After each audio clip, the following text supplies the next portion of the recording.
Hello everybody, this is Podrick, also known as the Masked Guy, and welcome to episode 3 of the Masquerade. On today's show I'm going to be reviewing Recettear and Item Shop's Tale. And for my mini time eater I'll be reviewing Proteus. And in my news kind of section, not necessarily news, so I'll have to find a proper name for it, I will be talking about rage in gamers, not the actual game rage. I'm going to be talking about the general kind of, it's like road rage, only when people playing games get just irrationally angry. And of course there'll be my weekly shout out, and there'll probably be an interval thrown in around somewhere too. And hopefully this time will be even shorter, but also just as good, packed full of the same content that you should know and love from the past 2 episodes, because I'm just that established already. But first I would just like to talk about how I think the show is coming along so far. And I know it's still only early, but I think really, 50 episodes in and I'll be going, well, I think the show is going good. But, on the 3rd episode, I'm still just trying to get started. And, it actually is going very well. I wasn't sure how well this was going to go, especially when I'm working on my own. I thought it was going to be awkward, just me talking to the camera. I know I do that before, but I usually start to ramble. And so I thought I need another person to have some direction, but no, I think I'm coping surprisingly well. And in terms of the reception I've gotten, what can I say? The views are great. Some people are like, oh, it's only less than 100 or less than 50 even for most part, but it's like, that's really good. That means that many people have watched my video. Some people may have watched it twice, which is even better in a way than 2 separate people watching it. Someone would actually want to watch the video so many times, more than once at least. And I just want to thank everyone before I get started with this episode. Thank you for the comments that have been left. Thank you for the new subscribers who have come to me for watching this show. Come to me sounds like kind of a cult type thing to say, but still, who have subscribed to me and who like the show, and thank you for the likes, comments, views, everything. I'm doing this for you. I know I pointed at myself when I said that. I'm doing this for you. Obviously, I have to do it and I have to enjoy it if I want to make it good, but I'm enjoying it, and I'm glad that other people are too. I'm glad that you are. I'm talking to you right now. You watching this video. Thank you very much. You, the individual, and it can be taken into however, interpreted however you want. That, yeah, these videos are for you. You're watching them, and otherwise I'll just be recording them, leaving them on my computer, and it would be kind of sad, really. So, yeah, the feedback and the comments have been great, and yeah, I've just had a lot of help, and it's hopefully continue, and you'll stick with me, and I'll get even more new people who enjoy my videos, and here's to the next year of the Masquerade and so on. Cheers! I'm not going to start drinking it now, that'll be for later on. Plus it's a horrible looking green drink. You'll also find out what it is later on. So this week's review is going to be of Recettear and Item Shop's Tale, which is a Japanese kind of RPG that has been localized into English. So the voice acting is still in Japanese, but everything else is in English, and you can understand everything else. So it's playable. And I found out about it years ago. It came out in 2010, I think, was when it was released. So I suppose actually it's surprisingly new. But all I can say is that I love it. It's a game that really it just got into, as soon as I was watching someone live streaming it is how I found out about it. And as soon as I kind of started watching it, and then I found out about it on Steam and everything, and it just warmed my heart. That's all I can say, is just, it's amazing. And it's just so fun, and it's a really kind of unique, fun idea. And it's a really endearing game. Like, the art is so cute, and Recette is just adorable. It's basically, I'm not giving away the whole plot, just the kind of basic story is that there's a girl and her father seems to have just run off and left her in charge of the shop, but there's like bills to pay and debts to collect, and so this fairy, the girl Recette, and then this fairy Tear is a debt collector, and you know she's been hired to collect the debt, but also to help Recette, like, you know, run the shop essentially, and to help her raise the money, because obviously she's just a little girl left on her own, and so they're not completely heartless. And so basically the story is, and the gameplay revolves around running this shop as Recette and Tear, which is where the name Recettear comes from. Although when it's written down, it looks more like Racketeer, which obviously is a joke and a play on words. It's very... I don't even know if there is that much of a French theme going through it, but it certainly feels like it. And you know, even like the name Recette, or Ecette, I know it just kind of strikes French to me, and there's, you know, some of the food like eggy toast and stuff, you know, or also known as French toast. So I think there is a few kind of French influences. I mean, it's amazing. Well, watch this footage. I'll keep on talking over it. You know how it goes by now. So this is the initial shop layout where half of the game takes place. And this is basically it's simple running a shop. You lay out items, preferably ones that cost the most, at the window, so you draw in the customers. So you look for things that cost like 2,000. I'm going to have to say that this is at the very start of the game, because I restarted my computer recently and I lost my progress in many games, including this. So I don't have anything a bit more recent. And then you basically stock all the shelves like you do with this. And you just put up everything that's the best and most expensive, and then once that's gone, you can start refilling the shelves with less valuable stuff. And then once you open up the shop for business, people will come in and they will try and buy stuff from you. And then later on they'll try and sell you things, and they'll take orders and stuff like that as your merchant level increases. And so you can actually haggle, and the base price is, as you can see, 1100, but you can increase the price, well, as much as you could possibly want, to, you know, over 1,000,000% of the price, but obviously that's pretty cheap. So I'm just going to fix this again after completely screwing up. What's going on? Oh yeah, there we go. Now let's fix all this. Okay, so what I want is to make it about 130% ish is a safe number that you usually go for, and say okay, and then he'll ask me to drop the price a little bit, because maybe 127% is a bit steep, so I'll drop it down to 120, and then he'd be like, there we go, that's a fine price, and I get 120 money, and because I haggled, I think I actually get experience for that. The currency is called Pix.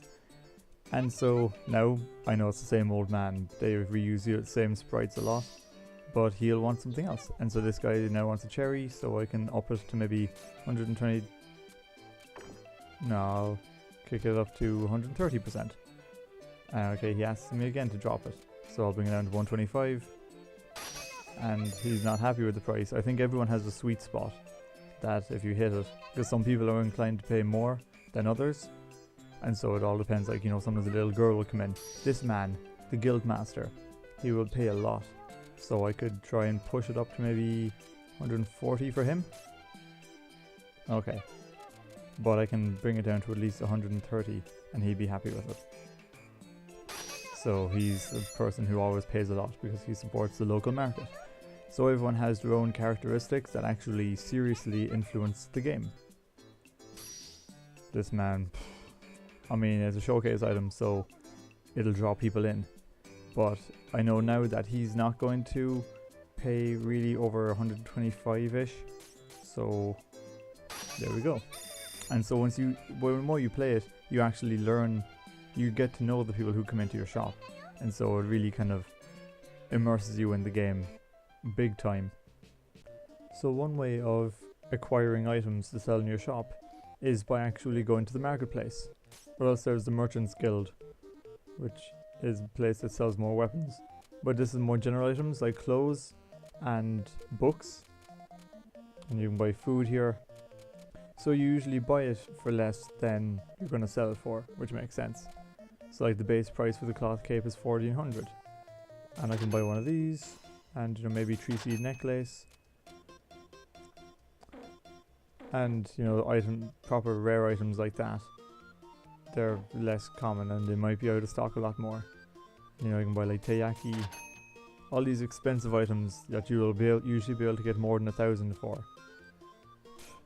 Books, I mean, whatever people want, you can buy it and then you can sell it in your shop. Or willpower ring is another one that's worth a lot, and therefore they're out of stock because it's a rare item.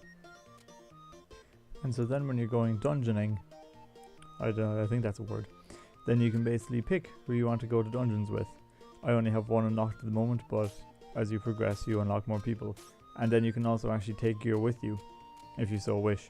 Things that heal you when you eat them, or just that increase your defense, and then you can wear them temporarily for that dungeon.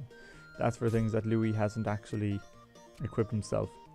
And then there are different places you can go to. I'm going to go to floor 1 to 5 again. Once you finish it once, then it just gives you a time, but I don't think I'm quite leveled up enough yet to go to the next area. Because it's one of these games that will really, at the start, if you're careless, then you'll get killed in about 2 or 3 hits, and so you really kind of have to be vigilant from the get-go. And then your first maybe 1 or 2 experiences in the dungeon will be important, because they're the ones when you gain most levels from the enemies that you're fighting. And it's a really standard fare roguelike kind of a JRPG, where you go around the floors and kill enemies, get experience for everything you kill. There'll be treasures, they'll drop random items, and basically the random items and the treasure are what you're here for. There'll also be trapped chests, like that sets off a bomb, but the bomb isn't really that threatening, unless you actually try and use it yourself and knock it towards an enemy, because if you get close enough then obviously it may do damage to you. But for the most part, I mean, all you're doing is going around, and like that I just found a scrap plate in the chest, which isn't a great item, but I'll still be able to take that back to the shop and sell it. And how the taking items back works is that you have 20 slots in your inventory, and once that 20 fills up, obviously you'll have to drop items. But the thing is, if you die in the dungeon, then you will only be able to take 1 item back with you, whereas if you complete the dungeon and get the door out, then you can take all 20 items with you. And so I'll be posting a link to that in the description of the video if you want to check out a Steam page and actually get the game for yourself. There's also a demo for it if you want to try it out first. And to be honest, I didn't even know how far the demo goes. I haven't actually gotten to the end of the demo, so that must be a good sign. So this week's mini time eater is Proteus, which is actually quite a new game, if you can call it that. It's one of these ones that has had a lot of speculation about whether it can be called a game or not, because there's no clear challenge or anything. It's beautiful. I keep on describing games as beautiful and, you know, aesthetically pleasing, and they sound really nice and they look really nice, and that's not all I judge games on. It just seems like it. But I kind of, there's, you know, not trying to sound all full of myself and pretentious, but if I don't really think there's any way I can say this next sentence without sounding pretentious, that I just really appreciate all these kind of artsy kind of games, you know, stuff like Bientolete and, you know, Lingering Shadows, Child of Eden, Flower, Journey, and this game, Proteus. I mean, it's first person. I was going to say first person shooter, but it's not, it's just first person. And you basically wake up in the water by this island, and everything that you see and that you go near responds to you. And yeah, sometimes just some crazy shit starts to happen, but not in the bad way. This is one of the more normal things that can happen. Chasing a little cute flock of chickens around, and they all make jingly noises. And this is kind of a game that I'm really not going to do much gameplay of, because there's so much to explore that I could give anything away. It's a very much game that you have to explore everything for yourself.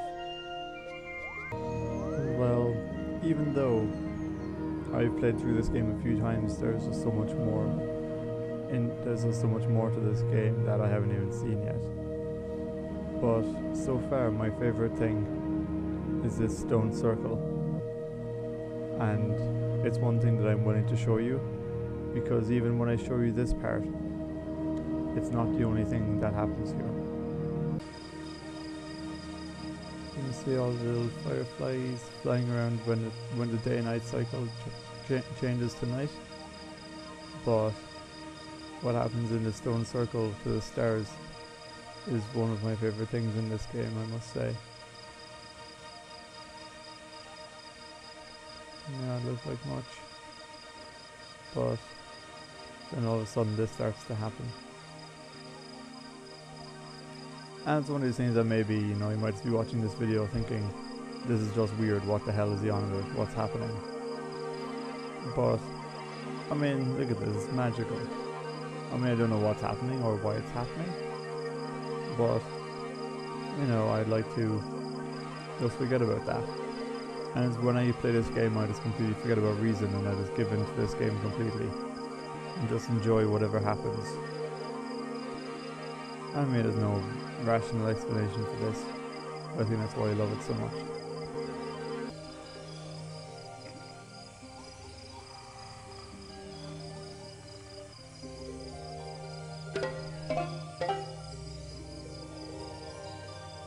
And this is the last thing I'll show you. I have to talk louder because this is probably really loud, but I won't tell you how it happens, but it's just another one of the amazing things that happens in this game, is the passage of time. It changes, so when you enter this area, it goes so quickly, and then you enter this, and everything changes. And so again, I'll be posting the link to that Steam page again in the description, so you can check it out if you want. There's no demo for it, so if you want to try it out, you'll have to buy it. But, I mean, for what it's worth, I think it's really good. And if you kind of like those kind of games where you just kind of pick it up and play it, and you don't really, you know, they're not even going to take up that much time. You just kind of get lost in it, and you just kind of, you know, completely zone out and just enjoy it, and then it's over. You know, if you like those kind of games, like you're not looking for a serious challenge, then I think it's definitely well worth the money. So I'm going to be talking about Rage today, not the game. The condition? No, I wouldn't call it condition. That's kind of sounds too medical and serious. But you know the way road rage, you know, they could be a perfectly well-rounded person, and when they get behind the wheel, they just turn into a complete maniac, and they get really angry and, you know, get pissed off at people and yelling at them and making up insults. Excuse me. But yeah, now I'm going to be talking about gamer rage, which is pretty much the same thing, only when the person kind of gets online or even just starts playing a game solo. Sorry, I'm drinking. Yeah, because it's kind of crazy when you think about it. You know, you find these people online, you know, it's like there's tons of videos on YouTube. I don't actually have any evidence myself, because most of the people I play against don't seem to speak English, so I wouldn't really get it as much. But you find these people, and they just get so angry, and just because they have a headset, they can basically just shout whatever they want at whoever they want in the other lobby. And it doesn't matter, because they could just leave that lobby afterwards, and they could just go into a new game with different people and never see any of the other people again. So it's just completely inconsequential, faceless yelling and screaming. Kind of like driving. You know, you could cut across a person, or someone cuts across you, and you yell and scream at them and flip them off. But I mean, there's very unlikely that you're ever going to see that person again. And so it's all the same kind of thing. And I think it's kind of crazy that, you know, it's like people get really angry about games, and, you know, then the media is trying to blame games for people being violent. And they're violent while they're playing, but afterwards, I mean, yeah, some people obviously, they're just complete assholes in general, and they could be like that anyway. But then a lot of people would just be kind of normal people, but they still get pissed off while they're playing a game. And sometimes that's perfectly normal. Like, some games intentionally try and get under your skin. You know, all these kind of like endless runners and stuff like the Impossible Game and things like that are just intentionally kind of repetitive, and you just have to learn off the pattern or just get completely pissed off trying. But some people, I think they kind of take things a little bit too seriously. I mean, I'm kind of going back to the online circuit again. Stuff like League of Legends players. Apparently, I don't play it myself, but I know for a fact kind of that the community can be pretty bloodthirsty, is the word I'd use. That, sometimes they can just be pretty harsh and just like tear into anyone who doesn't know what they're doing or something like that. And the same with Call of Duty. Some people take it way too serious and they get really pissed off when they get killed, or to be honest, I don't really get like that. I'm a very even-tempered player. The only thing that really pisses me off is lag, but that's not the game's fault, that's not my fault. I mean, my internet is just slow. And sometimes I can get into a perfect game, but other times it's just really slow and annoying, and it pisses me off because I should be doing well. But I just can't because the game is just literally not allowing me to. And I could be miles behind everyone else on the team, or even on the other team, and I could be shooting at them, but I could actually be shooting the floor without even realizing it. Which, I think it's safe to say that annoys, anyone. That, it's not actually your fault that you're doing bad. I mean, if someone kills me due to my own, fault, or if the game is running fine, it's like, oh, crap, that person just got the jump on me. But when it's genuinely not my fault, and I could have probably had the upper hand if the game was running fine, then that would annoy me. But, enough about that little rant about lag. But, I don't know. I think it's just kind of crazy, and especially when people get kind of angry about games that don't even warrant it. Although, I can't say. Actually, I think it'd be funnier that way. If people got really angry about anything, someone's playing Viva Pinata or something, and they just get irrationally pissed off. Yeah, no, that would be. I'd pay to see that. Well, okay, I wouldn't pay to see that, but if anyone has Viva Pinata, then let me know if you've ever got really angry at it. To be honest, I don't have an Xbox and I don't even know what the hell that game is about. All I know is that it looks really pretty and I want it. And so if I ever get an Xbox, I am totally buying Viva Pinata. Just because I want to know what the hell it's about. And it looks nice. I mean, back when the Xbox 360 first came out and that was one of the first games with it, I was just like, look at those graphics. Obviously now they'd probably be a bit less exciting because we're kind of going to the next generation again. But still, sorry. How did I go from Rage to Viva Pinata? That is one of the most assways deviations ever. Sorry, I completely got distracted there. I'm kind of running on caffeine at the moment, so excuse me if I get a bit weird or distracted.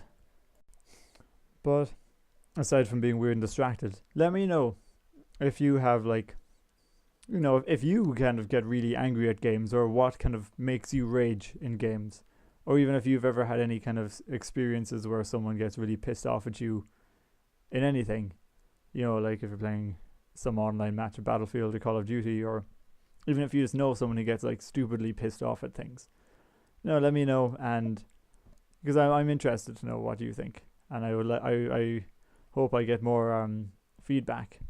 And I'd like to kind of get opinions from people, and I could bring it up then on the next episode or something if it ever kind of comes around like that. So yeah, I want you to be involved too. I want this to be a community thing, not just me talking away in the videos. I kind of want to get as much involvement from the viewers too. So yeah, please leave a comment and let me know your opinions about what I'm talking about. And that goes for anything. Not just this little Rage thing, but let me know if you've played Recettear or Proteus, or what you think about it. I'd like to know, and I kind of think it'd be cool if I did a game and someone else got, and they'd be like, "Oh, I love this game," and I'd be like, "Thank you." Or even if you hate it, I'm also interested to know, and yeah, so I think I want to know what you feel. Let me feel you. Oh, that sounded wrong. Sorry. I don't want to feel you. Well, maybe I do, but I'm not going to admit it openly. So this week, you may have noticed that I'm kind of a little bit more blur, kind of just blabbing a bit. And yeah, this time it's a combination of running on empty with more of this caffeine stuff that I was drinking last time. Because I'm actually recording a lot later than I usually do. And as you know, this episode is going to be going up later than usual. Just because I have to transfer stuff onto this new Masquerade page. Well, it's not new, but now that I know that I can actually have 15 minutes upload, or greater than 15-minute uploads from the very start, I just had to transfer everything over, and I kind of have to leave the laptop on overnight to do that, and so it kind of took about 2 days worth. I mean, I'm all working kind of like proactively here, because obviously this is being recorded before I've transferred everything over, so I'm kind of looking back on it and kind of guesstimating. But yeah, so I'm recording a little bit later because I had a busy weekend, and so I'm a little bit less prepared. Plus, it's a combination of relying on caffeine and this, which doesn't look that appealing. It's green, which is because it's left over from St. Patrick's Day, which is only a few days ago, and it was the only green drink that was in the shop. And I don't even know how international this drink is. I mean, it's definitely in Ireland and possibly UK. There'll probably be some sort of like information on it. But yeah, it's a kind of a mixture thingy called Fat Frog. It's alcoholic. So episode 3, and I've already broken into the alcohol. It'll probably just be getting stronger and stronger as we go on. Yeah, it's in the UK, so I don't know. If you're in America, let me know if you have Fat Frog. Yeah, it's easy to drink. It's one of these kind of, really mild 4% mixers that I could easily chug this in one go if I wanted to. And then instantly after saying that I could chug this in one go, that's all I want to do. You know what it tastes like? Those Wonka nerds. Small little like nuggety things in the boxes. Tastes kind of like that. Oh, I'm so suggestible. Now I just really want to chug it.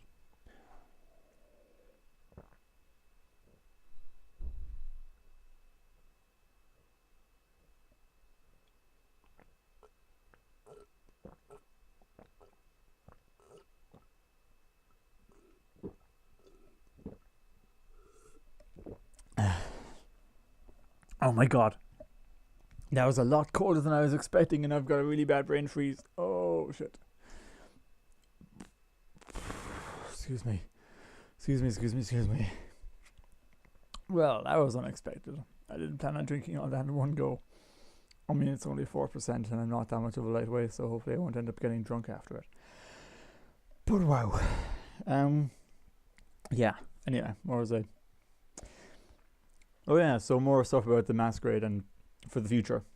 Is this going slow, or is it just me?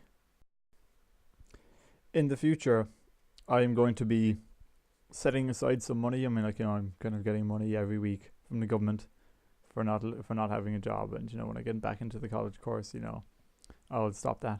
But I'm going to be kind of trying to put some money aside in the future for proper reviews, because these are all kind of like old game reviews, or kind of ones at least not brand new. And so I'm going to try and get a game at launch.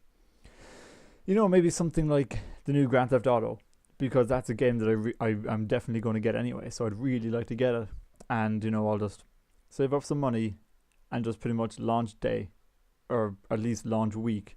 Just get like full price or whatever, because I usually buy pre-owned games now because that's what I can afford. But if I just kind of save up, just full on, just 50-60 quid, and just buy a brand new game for the PlayStation straight off.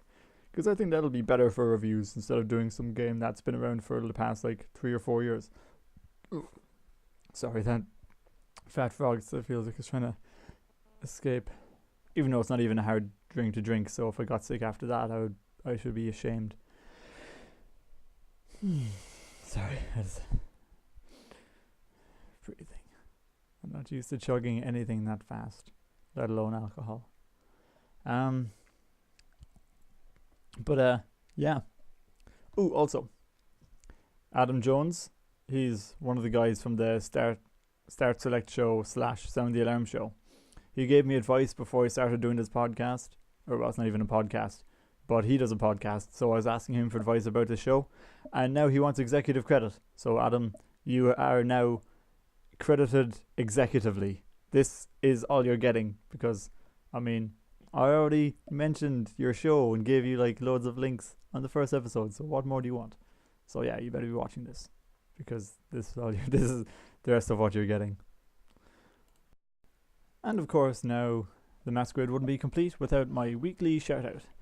And this week, it is going to be for Nxtgen Gaming, which is a very new website. It's only been going a few days.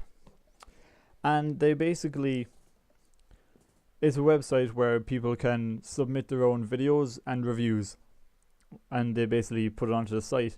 You know, like, there's a good chance that this video will hopefully end up on the website, because, you know, I started talking to one of the main people in charge, Slater. Well, that's their Twitter name. I'll have all this information in the description anyway when you want to follow them, or if you want to follow them, sorry. And yeah, so basically, you know, people can submit their videos. It's all gaming related, hence the name Nxtgen Gaming. And then like the video gets embedded into the website, and so they still get all the views from it.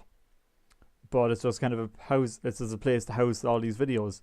And then if you want a game to review, or want to review a game, then you can also submit that and just have like written text instead of a video.